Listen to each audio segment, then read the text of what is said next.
आपसे हम ये बात जारी रखेंगे, आप अपनी बात भी मुकम्मल कीजिएगा।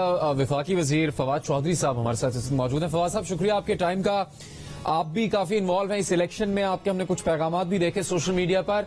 क्या तहरीक इंसाफ के पास क्या मालूमात है, जीत गई आपकी जमात ये इलेक्शन?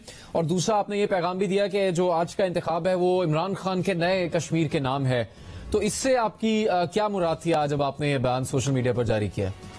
देखिए, पहली बात तो ये है कि आज आपने देखा होगा कि इंडिया टुडे ने जो अपना आर्टिकल भी लगाया और उन्होंने कहा कि इमरान खान को वहां पे नहीं जीतना चाहिए, क्योंकि अगर वो जीतेंगे तो इससे मकबूजा कश्मीर की जो सियासत है उस पर बुरा असर पड़ेगा जो हिंदुस्तान के लिए।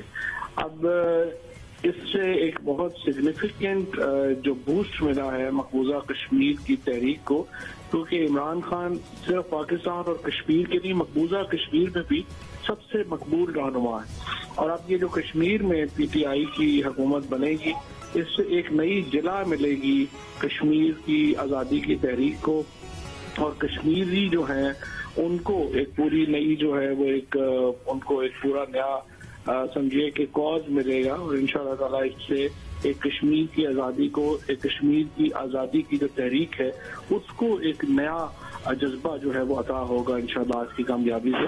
तो इसलिए ये मैं समझता हूँ कि कामयाबी की बहुत अहमियत है। मतलब आप पूछना चाहते हैं? फवाद, ये बताएं कि इनिशियली तो जाहिर है जो ट्रेंड बता रहा है वो तो बहुत क्लियर बता रहा है, लेकिन फर्ज करें अगर सिंगल लार्जेस्ट पार्टी के तौर पे पीटीआई नहीं आती तो कोalition अगर बनानी होगी तो इस चीज का इम्कान है कि जो दूसरे नंबर पे पार्टी हो उसके साथ बनाएं, या जैसे मुस्लिम कॉन्फ्रेंस वगैरह है उनके साथ बनाएं? ये सिंगल लार्जेस्ट तो इंशाल्लाह मेरे ख्याल बन गए हैं और बन रहे हैं। जितने जो वक्त पोलिंग स्टेशन की सिचुएशन है उसमें कोई ऐसा नहीं लगता कि हम सिंगल लार्जेस्ट पार्टी नहीं होंगे। सो पीटीआई सिंगल लार्जेस्ट पार्टी होगी, लेकिन इसके बावजूद जो मुस्लिम कॉन्फ्रेंस है उनके साथ हमारी बातचीत इलेक्शन से पहले भी हुई थी, और उनके साथ हम जो है वो कोलिशन करेंगे। वहां से भी सरदार अतीक साहब जो है वो इलेक्शन जीत गए हैं।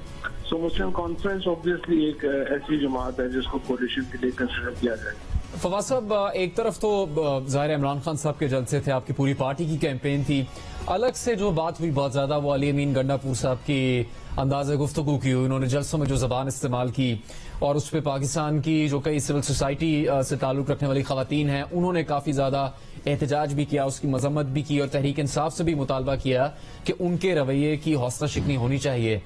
आपकी क्या राय है अली अमीन गंडापुर साहब ने जलसों में जो गुफ्तगू किया, खासतौर पर खवातीन से मुतालिक उनकी जो राय का इजहार करने का तरीका था? ये जियो पे ज्यादा डिस्कशन हुई है, और मेरा ये ख्याल है कि फर्क सिर्फ ये है कि अली अमीन की जब लैंग्वेज बात करे तो साथ मरियम नवाज शरीफ की लैंग्वेज जो है उसके ऊपर भी गौर किया करे। अगर वो बदतमीजी करेंगी, जलसों में इस तरह की गुफ्तगू करेंगी लेक्चर फंड की, तो जाहिर है उसको जवाब मिलेगा। अगर जलसों के अंदर अपनी तहजीब का दामन नहीं छोड़ेंगी और अपनी गुफ्तगू जो है और उसको महजब रखेंगी तो उनको जवाब भी नहीं मिलेगा। ये तो एक नेचुरल बात है, ताली दोनों हाथों से बचती है। तो अगर आप इस तरह से बात करना चाहेंगे तो जिस तरीके से वो करेंगे उस तरह से अगला करेंगे। तो मेरा ख्याल तो है कि दोनों को ही तहजीब का दामन नहीं छोड़ना चाहिए।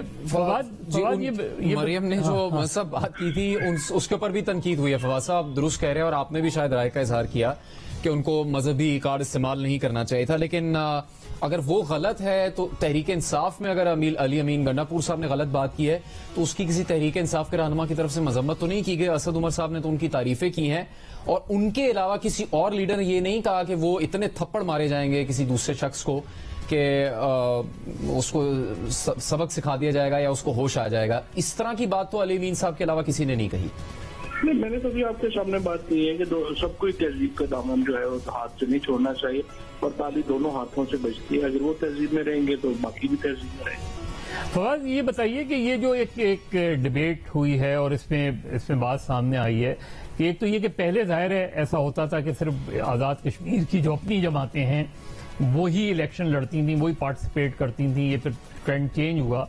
जनरली आप क्या समझते हैं कि इसी को इनकरेज करना चाहिए या पाकिस्तान में जो सियासी जमातें हैं वो जाके, क्योंकि उससे फिर कश्मीर के जो ओरिजिनल इश्यूज हैं वो पीछे रह जाते हैं। एक तो ये, दूसरी तजवीज़ ये आई है कि आज़ाद कश्मीर, गिलगित बल्तिस्तान और पाकिस्तान के इलेक्शन एक साथ ही होने चाहिए। देखिए, असूलन तो मेरे ख्याल में पाकिस्तान में जो प्रेसिडेंशियल इलेक्शंस को हमें बाइफरकेट करना चाहिए। इतना बड़ा मुल्क है, 20-22 करोड़ लोगों का मुल्क है, उसको एक दिन में इलेक्शन कराना बहुत बड़ा एडमिनिस्ट्रेटिव इशू है। तो मेरे ख्याल में तो उसको हमें उल्ट करना चाहिए और इलेक्शन जो है फिर एक चेक आता है वर्किंग गवर्नमेंट के ऊपर, जो मुख्तलिफ डेट्स के ऊपर जो है वो इलेक्शन होंगे। हमें सिर्फ एक निज़ाम बनाना चाहिए इलेक्शन का जिसके ऊपर तमाम लोगों का एतमाद हो और उसके ऊपर जो भी एडमिनिस्ट्रेटिव हमें देखना चाहिए कि कैसे उसका फायदा उसके मुताबिक हमें करना चाहिए। जहां तक ये कश्मीर में पाकिस्तानी पार्टीज का अव्वल दखल, ये एक्चुअली जब गिरफ्तार अली भुट्टो और फिर उसके बाद ये जनरल ज़ियाउल हक जो हैं, उनके दो अदवार जो थे उनमें ये पार्टीज जो थी पाकिस्तान की पार्टीज वो कश्मीर से रहता रही। लेकिन बाद में फिर पीपल्स पार्टी ने और उसके बाद फिर खुद PMLN ने ये ट्रेंड शुरू कर दिया, क्योंकि आपको मालूम है कि मुस्लिम कॉन्फ्रेंस जो थी उसको ही जो है वो सपोर्ट किया जाता था अमूमी तौर के ऊपर। लेकिन वो मुस्लिम कॉन्फ्रेंस में फिर एक तो जब अब्दुल कयूम खान साहब की रहलत के बाद वो कमजोर भी हो गई, तो उसके बाद जो पाकिस्तान की पार्टीज है वो वहां पे चली गई। तो अब उसका कलर काफी पाकिस्तान की सियासत का रंग नजर आता है हमें कश्मीर में। अच्छा फवाद साहब, एक बात की तो तस्दीक हो गई, वो आपने कहा कि वो अली अमीन गंडापुर के ऊपर सिर्फ जियो पर बात हुई है, तो इससे मुझे लगता है कि आप सिर्फ जियो ही देखते हैं, क्योंकि उसके ऊपर बात पूरे पाकिस्तान में और हर चैनल पर हुई है।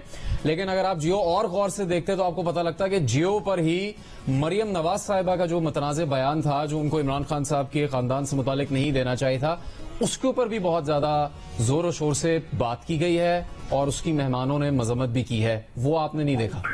नहीं, चलिए बड़ी अच्छी बात हो सकता है मैं मिस कर गया हूँ, लेकिन ये अच्छी बात है कि आपने सब कुछ जो है। लेकिन अली अमीन गंडापुर साहब की हौसला अफजाई असद उमर साहब कर रहे हैं और किसी भी आपके सीनियर रहनुमा ने ये नहीं कहा कि अली अमीन गंडापुर को खवातीन से मुतालिक इस तरह की जबान इस्तेमाल नहीं करनी चाहिए। नहीं, मैंने तो कहा, लेकिन आपने अभी तक नहीं कहा कि मरियम नवाज को ये बात नहीं करनी चाहिए। नहीं, हम तो कह चुके हैं, हम आपके देखने से भी पहले कह चुके हैं। जब आप मरियम नवाज की मजम्मत कर लेंगे उस वक्त यहाँ से हम कह देंगे उनकी मजम्मत का सवाल अब उनकी पार्टी से पूछेंगे, आपकी मजम्मत का सवाल आपकी पार्टी से पूछ रहे हैं। दिल मेरा डूबता है मरियम की मजम्मत करते हुए, कोई बात नहीं। आपका जितना अली अमीन के ऊपर डूब रहा है दिल, उतना किसी का और पे नहीं डूब रहा दिल। फवाद ये बताएंगे, ये प्राइम मिनिस्टर का मुतवक्का उम्मीदवार PTI ने इलेक्शन से पहले कोई उनका जहन बना हुआ है PTI का कि कौन होगा अगर PTI जीतती है? ये एक्चुअली PM साहब ने फैसला करना है। पार्लिमानी पार्टी की मीटिंग होगी और उसमें प्राइम मिनिस्टर अपना उम्मीदवार जो है वो नॉमिनेट करेंगे और लीडर तो सारी जीती हैं। जैसे आपको पता है अपना हमारे जो लीडरशिप थी आजाद कश्मीर की, वो तो सारी जो लीडरशिप है वो जीत गई है। तो इंशाल्लाह PM साहब पार्लियामेंट्री पार्टी की मीटिंग बुला के प्रश्न कर सकते हैं। फवाद चौधरी साहब बहुत शुक्रिया जियो न्यूज से बात करने के लिए। हम इससे पहले इरशाद महमूद सीनियर तज्जियाकार उनसे बात कर रहे थे। इरशाद साहब, आप बता रहे थे कि आपकी क्या तज्जिया